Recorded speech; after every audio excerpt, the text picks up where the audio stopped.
poem is welcome, and I'd like to invite you all to say it with me. I will signal that it's coming up by doing this, and then when it's time to say it, I'll just do that. Hope that makes sense. Introducing myself.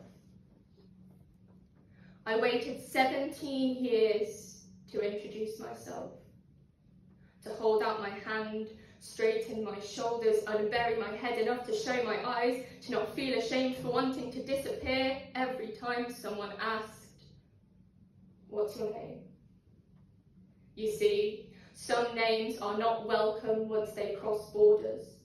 They are defined differently, and people define you accordingly, as mispronunciation is more entertaining than empathy.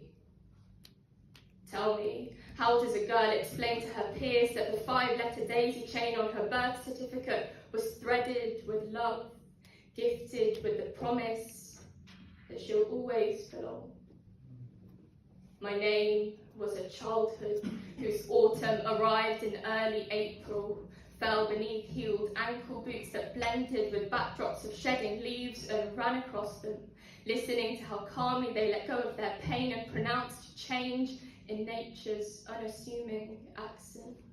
Begin afresh, begin again, begin, and then suddenly everything was said.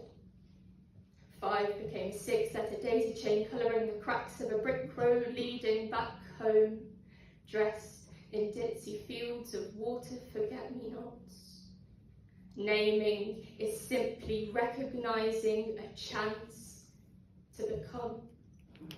So there is no regret. What a privilege it is to be named again, to introduce myself in this city which welcomed my family 16 years ago, where I wished upon Bullring's lights from a 10th floor flat window, unaware that someday I'll be part of this community whose share identity and metaphor you pour understanding onto this stage, like old friends who've seen you grow up, haven't called for months, and still travelled all this way to say, welcome.